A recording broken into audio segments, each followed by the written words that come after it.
Identifying and resolving stress becomes easier to understand once we understand a few basic principles of the human mind. We're going to take a quick look at 10 of them. Principle 1 is the fact that we have two minds. We have an intellectual, aware and conscious mind, and then we have an emotional, subconscious, autopilot part of your mind. Principle 2 is that we learn through repetition. We form neural pathways. We can't unlearn things, but we can, if we stop using these pathways, have them dissolve and resolve over time. Principle 3 is cognitive choreography. If I said to you, don't think of a pink elephant wearing a tutu riding a bike, that's probably the very first thing you're going to do, because our brains are designed to first build a positive picture of a thing before we can do something with that thing. So if you wanted to stop eating chocolates while you're driving your car, the very thought of that would reinforce your unwanted behavior. And I'd suggest that instead what we can do is imagine the thing that you do want that doesn't involve that. Imagine the thing that you do want. And while you're doing that, you're forming new neural pathways and you're disusing the existing ones. And over time, they will fizzle and fade. Principle 4 is that we have two nervous systems. We have the fight and the flight system, which is designed to turn on our stress responses to keep us safe. And we have our rest and digest system, which will turn off those same responses to get us to a calm, composed and confident state. Principle 5 is that our feelings follow our focus. If you're dominant in the emotional mind, you're thinking negatively, you're ruminating, you're producing stress hormones, you're in the fight-flight state because your body thinks you need to be there.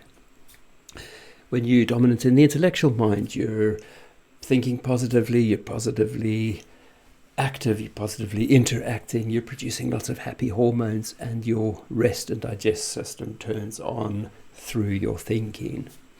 Principle 6 is that we have two signals that will fire through the brain every single time we're responding to the world around us. Maybe we hear a loud bang and then two signals instantly go out. One is really quick, goes to the fight-flight system, turns on your stress tap before you've had a chance to activate that, because a moment later you've been through your filing cabinet, you've looked for what this bang is, you get to the same point and you're deciding, do I leave the stress tap running or was it a false alarm?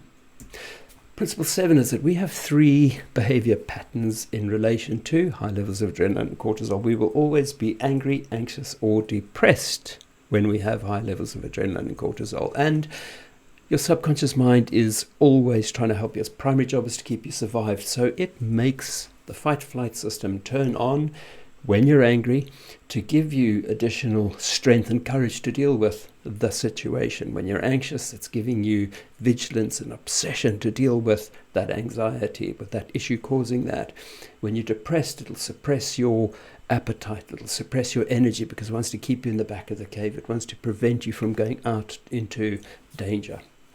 As soon as the rest and digest turns on, or as soon as the situation has passed and been resolved, the rest and digest turns on again. Principle 8 is that we have 5 stress bucket states. We start off nice and relaxed with some stress in our bucket. A little bit more stress in the bucket, we're still coping, everything's fine, the rest and digest is on. Just a tiny bit more though, the fight and flight turns on, now we're starting to feel a bit stressed, then we're feeling overwhelmed, and we can get to the point where we're overflowing. So there are three sleep pattern states to be aware of too. And when we're overflowing, when we're overwhelmed, when we're stressed, we will have difficulty falling asleep, difficulty staying asleep, and difficulty waking up over time, or a combination of the three. It's only when we've got just enough stress in the bucket that we're able to fall asleep easily, stay asleep, and wake up rested. Principle 10 is that we always observe, we think, we feel, we react. We're observing something right now, something in the past, or something in the future. But as you're observing that thing, you're thinking. That thinking causes the feeling will spur you into action. That is our 4-step reaction cycle. So what do we do to identify and resolve stress? Now, to have an understanding of the fundamentals of how the brain works, it is no surprise then that our subconscious mind is using stress and anxiety to draw our attention to something that needs our attention. It's your body's early warning system, and whilst it feels bad, it isn't bad, it's trying to help. And if we know that, we can then have an awareness of how we're feeling, a very simple awareness of how am I feeling, and all you're looking for is a change of your state, if you're spiking or you're dipping, if your emotional state's changing. And when it does, because you know what you know now, we're not running, we're not moving away from it, we're leaning in, we're looking to see what is this thing going on, what is this warning I'm getting, what does my body want from me. And there are a host of things that we can do to reduce, resolve, and manage stress. And the first thing I'd like to point people's attention to is not what to go and do, but what aren't you doing? Because the real low-hanging fruit is often stuff that we're just not doing.